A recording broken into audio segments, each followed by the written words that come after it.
Hello students, मैं आप लोगों को नाइन्थ टेंथ के जो सारे वीडियोस अपलोड कर रही हूँ फिजिक्स के स्पेशली, वो बच्चों को बार बार ये बात बता रही हूँ कि बेटा नाइन्थ जो है वो बेसिक आपका बेस फिजिक्स का बनाता है फॉर 11th, और जो टेंथ का वीडियोस आप देखेंगे वो बेस बनाता है 12th। आज भी मैं जो अब 11th और 12th के बच्चों को पढ़ाती हूँ तो उनको यही कहती हूँ कि आप वीडियोस में 9th का बेसिक देखिए, और 12th के बच्चों को बोलती हूँ कि ऑप्टिक्स के लिए या उसके वेव ऑप्टिक रे ऑप्टिक में आप 10th का वीडियो देखिए। तो प्लीज अगर जो 9th के बच्चे ये देख रहे हैं उसे बहुत अच्छे से बनाइए और लिखिए। आज जैसे हमारा जो चैप्टर है वो साउंड है और ये फिजिक्स का लास्ट चैप्टर है जो आपको पढ़ना है, ठीक है। ये जो साउंड है ये बहुत इंपॉर्टेंट है क्योंकि इसी को आप आगे लेके चलेंगे जब 11th में, तो आपको वेव मोशन और यही चीज आगे 12th में भी यूज होती है जिसमें हम इक्वेशंस पढ़ने लगते हैं। तो अगर बच्चों को इंटरेस्ट क्रिएट करना है तो आपको 9th से करना होगा, ठीक।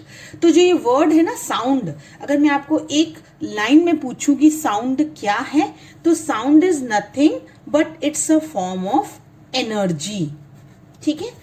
ये ऐसी एनर्जी है जो हमें सेंसेशन देती है कि हम कोई चीज सुन सकते हैं। मतलब sound is a form of energy which gives you the sensation of hearing. सुन सकते हैं हम। क्या होता है अगर मैं बोल रही हूं, तो आज तो आप वीडियो में देख रहे हैं, तो एक्चुअली क्या हो रहा है जब मैं बोल रही हूं तो मेरे आसपास जो मीडियम है, मीडियम देखिए एक वर्ड आया मीडियम, जो मीडियम है वो क्या है, एयर है।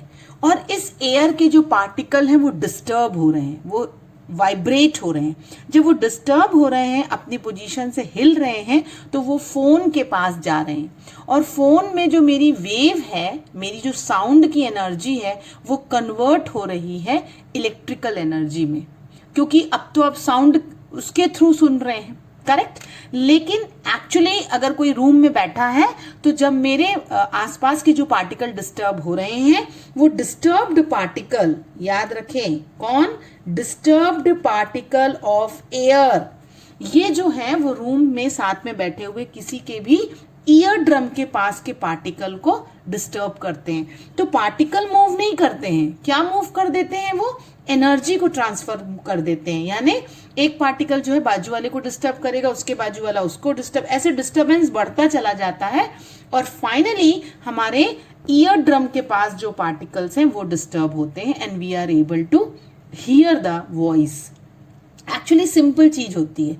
तो जो साउंड होती है वो हमारे ऑडिटरी नर्व, जो ह्यूमन ईयर में ऑडिटरी नर्व है, उसे स्टिमुलेट कर देती है, और हमारे ब्रेन जो है वो उसे इंटरप्रेट करता है कि हमने साउंड सुना, मतलब कुछ आवाज हमें दी। जैसे लाइक टीचर की वॉइस है, बर्ड की क्रिपिंग है, स्कूल बेल बजती है, तो ये सब क्या है, गिटार हम बजाते हैं, तो ये सब क्या है, ये साउंड यानी सेंसेशन जो प्रोड्यूस कर रहे हैं वो डिस्टर्ब्ड पार्टिकल के कारण कर रहे हैं। जैसे मान लीजिए मैंने यहाँ एक स्ट्रिंग बांधी है इस तरीके से, है ना, और यहाँ पे भी बांधी है एक स्ट्रिंग, और इसे मैं जोर से हिलाती हूँ बीच में से, तो क्या होता है, स्ट्रिंग वाइब्रेट होगी। जब स्ट्रिंग वाइब्रेट होगी तो वो मोशन करती है, और उस मोशन को हम कहते हैं टू एंड फ्रो मोशन, ठीक है। तो जब आप रैपिड टू एंड फ्रो करते हैं, बहुत फास्ट कोई मोशन होता है, बहुत जल्दी जल्दी, तो उस पॉइंट, उस पर्टिकुलर मोशन को हम वाइब्रेशन कहते हैं, ठीक है। कोई एक फिक्स्ड पॉइंट है, जैसे ये पेंडुलम है मान लीजिए, है ना, यहाँ कोई चीज लगी हुई है, मैंने पेंडुलम यहाँ तक लिया और फिर पेंडुलम वापस यहाँ तक आया, ऐसे ऐसे घूम रहा है, ये फिक्स्ड पोजीशन है उसकी, this is called fixed position. तो इस फिक्स्ड पोजीशन के आजू बाजू वो टू एंड फ्रो मोशन कर रहा है, जितना इधर जा रहा है उतना ही उधर जा रहा है।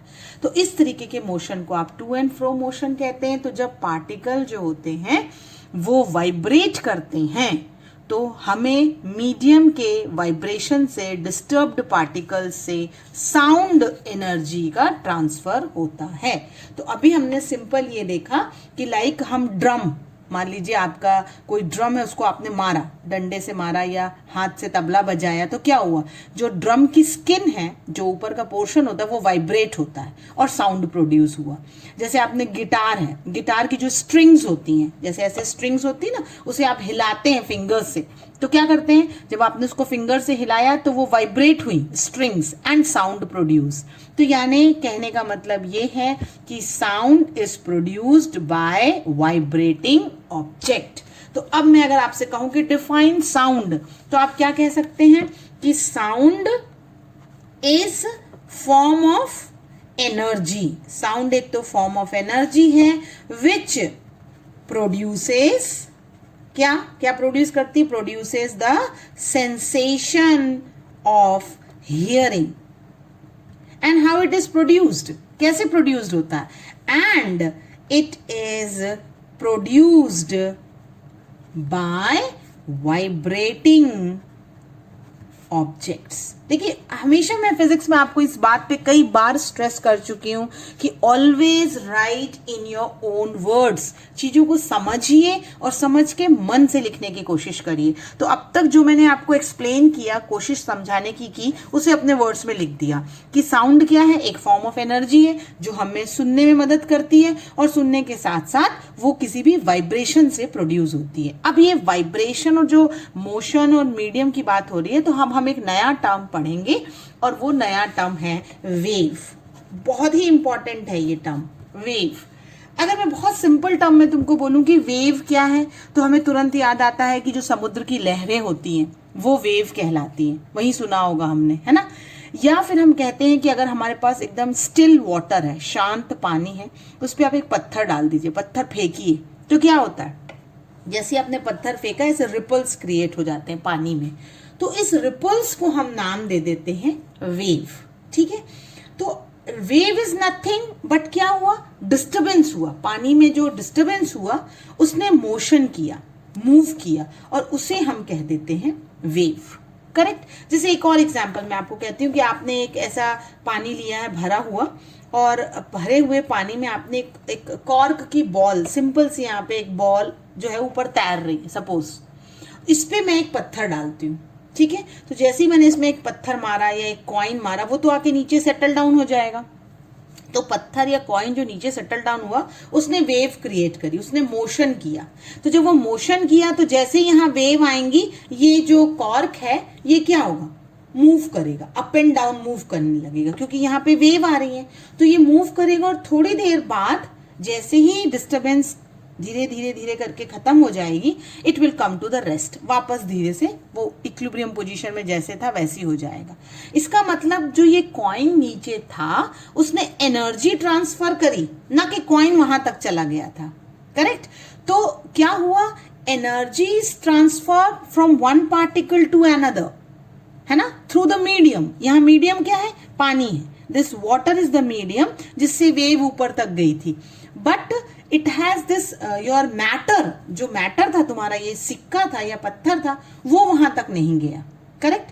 तो जो ऊपर बॉल है वो रिपल्स के कारण ऊपर नीचे अप एंड डाउन मोशन करेगी वाइब्रेशन के कारण, और धीरे धीरे फिर वो रुक जाएगी। जैसे ही रिपल्स खत्म होंगे वैसे ही रुक जाएगी। तो इसका मतलब पानी ने, इस मीडियम ने क्या ट्रांसफर किया, एनर्जी ट्रांसफर करी, but the matter is not transferred. Correct. तो यही मैंने साउंड में कहा था आपसे कि पार्टिकल जो होते हैं वो डिस्टर्ब होते हैं और एनर्जी को डिस्टर्ब करके ईयर ड्रम के पास के पार्टिकल को वाइब्रेट कर देते हैं, जिससे आप सुन सकते हैं। करेक्ट। तो अब मैं क्या कहूंगी कि what is wave, wave is nothing but disturbance in the medium particle. बहुत ही एक सिंपल लाइन में कहूं मैं, वेव क्या है, wave is disturbance in medium, ठीक है, पार्टिकल। लेकिन ये याद रहे कि वेव जो होती है वो एनर्जी ट्रांसफर करती है एंड नॉट द मैटर। तो एक चीज में और इंट्रोड्यूस कर सकते हैं आप कि wave transfers energy and not matter. ठीक है, एनर्जी ट्रांसफर होती है। और आप इसे भी कह सकते हैं एक सिंपल सेंटेंस में, और अगर मैं आपको डिफाइन करना चाहूं तो वेव क्या है, movement of the disturbance through a medium due to repeated periodic motion। repeated periodic motion क्या मतलब हुआ कि एक इंटरवल के टाइम के बाद आपका वो मोशन रिपीट कर रहा हो, that is repeated periodic motion. मतलब समय आपके पास है तो वो बार बार उसे रिपीट करता जाएगा, है ना। तो motion which repeats after regular interval of time, that is called periodic motion. तो जब मीडियम पार्टिकल मूव करते हैं, डिस्टर्ब होते हैं किसी भी मीन पोजीशन के आसपास, तब उसे हम क्या कहते हैं? They are said to be a wave, it's just a disturbance. अब आपको मैंने मीडियम की बात कही ना, तो मीडियम जैसे यहाँ क्या है? पानी है। वैसे ही मैंने आपसे कहा, जैसे मैं कह रही हूं एक कमरे में, तो मीडियम क्या है? एयर है। तो एयर पार्टिकल डिस्टर्ब हो रहे हैं। तो अगर मैं बोलूं व्हाट इज मीडियम, तो इट इज अ सब्सटेंस और matter through which wave is transmitted, है ना। तो लीजिए एक और नया डेफिनेशन बन गया मेरा मीडियम का, कि it is nothing but what? Matter which occupy the space, यही कहेंगे ना हम। It is nothing but matter which, through which what happens, through which your wave is transmitted, correct। तो सिंगल लाइन में आपने कह दिया कि दैट इज कॉल्ड मीडियम। पानी भी मीडियम हो सकता है, एयर भी मीडियम हो सकता है, समटाइम कोई केमिकल्स हो वो भी मीडियम हो सकते हैं, है ना। अब हम पढ़ेंगे कि वेव का डेफिनेशन हमारा हो गया। तो हमने अभी दो क्वेश्चंस देखे जाए तो फ्रेम कर सकते हैं कि what do you mean by sound, है ना, एंड व्हाट इज वेव। अब हम देखेंगे कि what are the waves and what, how the waves are of different kinds या help us to transmit the energy. तो जैसे अभी हमने देख लिया वेव क्या है। अब आपको मैं एक फ्लो चार्ट बनाती हूँ, उस फ्लो चार्ट को आप एकदम दिमाग में बैठा लीजिए। मैंने कहा ना 12th तक ये काम आएगा। तो वेव इज व्हाट? डिस्टर्बेंस, जो अभी हमने देख लिया। डिस्टर्बेंस किसमें? इन मीडियम, जो भी मीडियम है उसमें डिस्टरबेंस प्रोड्यूस होगा और उसके पार्टिकल में जो डिस्टरबेंस होगा वो एनर्जी को ट्रांसफर करेगा। ये वेव जो होती है वो दो तरीके की होती है। क्या है वो दो तरीके की वेव? पहली वेव कहलाती है मैकेनिकल वेव, ठीक है, this is called mechanical wave. और दूसरी वाली वेव कहलाती है इलेक्ट्रोमैग्नेटिक वेव, जिसे हम EMW भी कहते हैं, ठीक है। तो एक हमारी कहलाती है इलेक्ट्रोमैग्नेटिक वेव और एक कहलाती है मैकेनिकल वेव।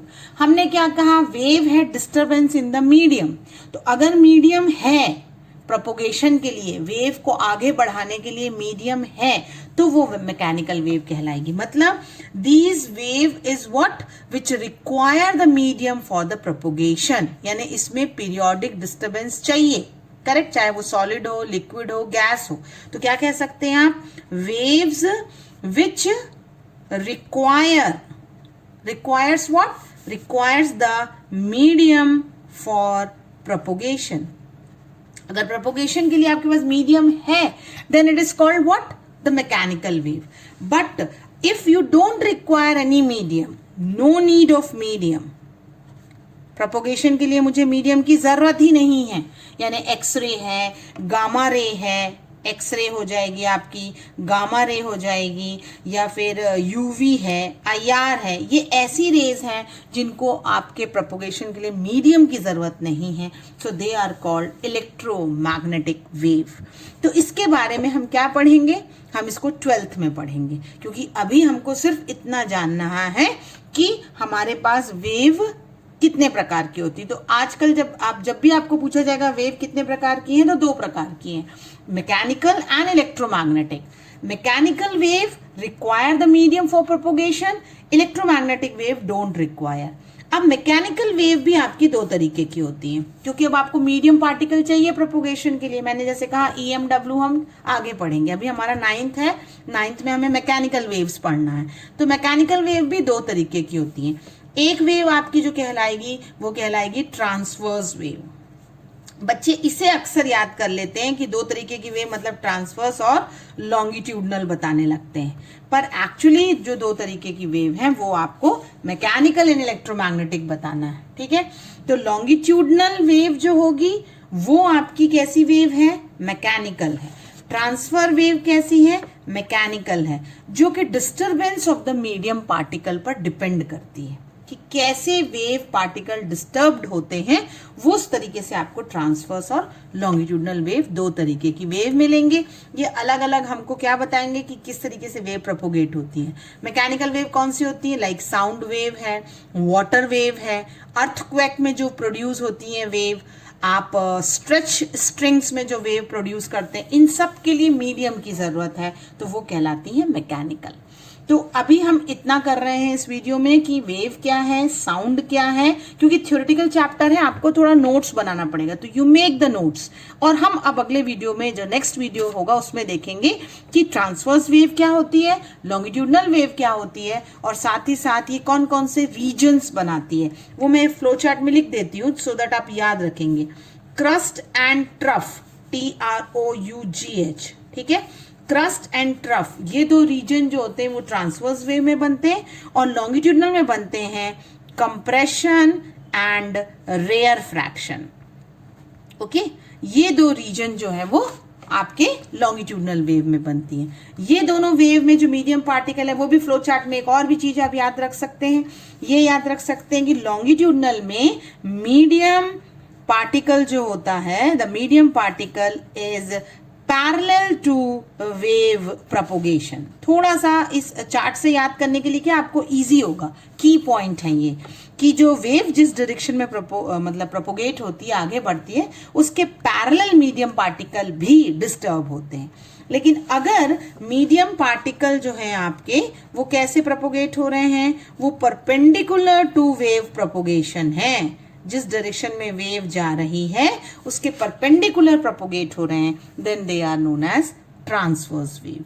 तो transverse wave and longitudinal wave in detail we will study in our next video. Thank you students.